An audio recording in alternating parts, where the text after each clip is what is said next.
बिस्मिल्लाहिर्रहमानिर्रहीम। नाजरीन कराम, एक नए ला पॉइंट और नई वीडियो के साथ मैं अनवर अली राना आपकी खिदमत में हाजिर हूँ। तो आज का जो हमारा मौजू है वो भी फ़ौजदारी से रिलेटेड है, क्रिमिनल साइड से है। तो उससे पहले कि हम आज का अपना मौजू या ला पॉइंट मैं बताऊं या वो डिस्कस करूं, उससे पहले मेरे चैनल को सब्सक्राइब कर लें और बेल आइकन को दबा दें ताकि फ्यूचर में आने वाली वीडियोस मेरी आप तक पहुंचती रहें।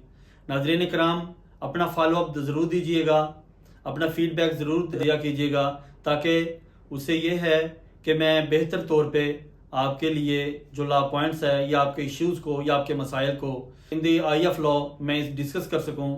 तो आइए नाजरीन, आज हम अपने असल मौजू की तरफ आते हैं। इसमें यह भी फौजदारी से रिलेटेड है। जब कोई शख्स किसी इदारे या किसी थाना या किसी पुलिस से एग्रीव्ड हो और वो अपनी कंप्लेन जमा करवाना चाहता हो या करना चाहता हो किसी इदारे से, और वो उसकी कंप्लेन की सुनवाई ना हो, तो देन हम 22 से 22B के तहत हम जस्टिस ऑफ पीस के पास सेशन कोर्ट में जाते हैं।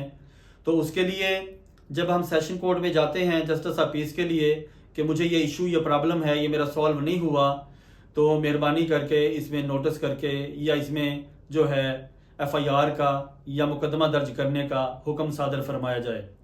तो इसमें जो है ये ज़रूरी नहीं है, जो आज का लॉ पॉइंट मैं आपको बताने लगा हूँ, कि अगर हम कोई कंप्लेन 22 से 22B के तहत कोई एप्लीकेशन हम देते हैं, कोई पटिशन फाइल करते हैं, ये कोर्ट के लिए ज़रूरी ना है कि वो इल्ज़ाम अलैह को बुलाए या नोटिस करे और उसे समाअत करे और उसके बाद फैसला करे। इसमें जो है आज का लॉ पॉइंट है जो मैं इसमें बताने लगा हूँ, स्क्रीन पे मुलाहिजा कर सकते हैं। 2020 YLR सफ़ा नंबर 44, 2020 YLR सफ़ा नंबर 44।